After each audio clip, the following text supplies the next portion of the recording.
Yeah, I think what you're referring to is the judgment seat of good works. Believers' judgment seat of good works. Well, I thought we weren't going to be judged, not for your sin. Why won't you be judged for your sin?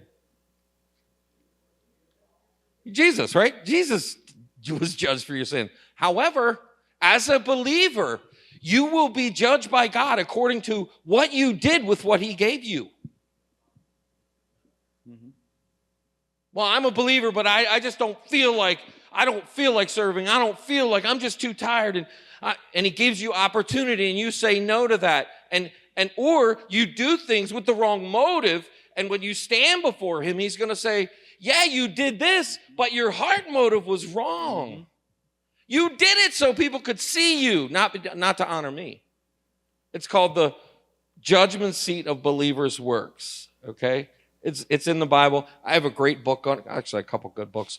This is probably the best book on it. Yep. The Apostle Paul talks about it. So does that mean God is watching us?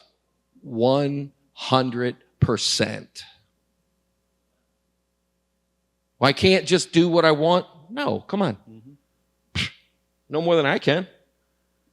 Right? Why? Because when you get saved, God has a plan for you to engage in his story, that he wants to redeem men unto himself through his son Jesus, and he wants to use you to do it. And if you say no to that, he's going to say to you on that day, why didn't you use what I gave you? What's wrong with you? And he sets a little fire, wood, hay, stubble, or a big torch. I don't know which one it's going to be. Right? It's in the Bible. So, should we be thinking? Should we be engaged in, man, what does God want me to do?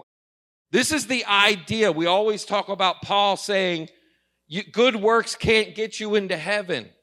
That's true. But let me just say this. Good works are still good works. And Paul says you should exercise and do those things. Why? Because he'll say to you, man, JP, you were a knucklehead, but good job on that one. Good job on that one. Now, this one over here, not so good. But this here, you listened to me. And you walked with my spirit, and you were able to speak a name for my son. Here's a little jewel for your crown, by the way. Made a little super glue, I don't know. What should that motivate us? I think so. Motivates me. What other motivation do you have? Yes, Jesus died for you. Yes, he cares for you. He loves you. He has a plan for you. But we need to know, just as a father is teaching his son, I taught you, my son's here, right? This happened between him, my son and I. Son, I was teaching you how to do that, and you did it the wrong way. You got a D- on that one. And then I watch him. My grandkid's the same way. Hey, I showed you how to do that, and you actually used the tools that I gave you, and you did it. And you put the tools away clean. Now, does God do that? I don't know. Here's what I do know. God is watching us. God is watching us, and he wants us to choose to do these good works. Good works. Why? Because there will be a reward in heaven that awaits you. And let me end with this. By the way, that crown that you get with all the jewels in it, you're just going to throw it back at his feet anyway. Mm-hmm. You're doing it for him, not for yourself. Yes, that's motivation. I want more confetti to throw, to be honest. Yeah. I want to be able to throw as much as I can.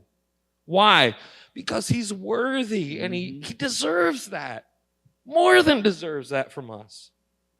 We're bought with a price. You're not your own. Therefore, glorify God in your body. It should motivate us to live a life that's honoring to him, knowing that one day we will have a reward that we can give back to him and say, thank you for sending your son. Take this back. I don't even deserve it anyway. Mm-hmm. That's what's going to happen.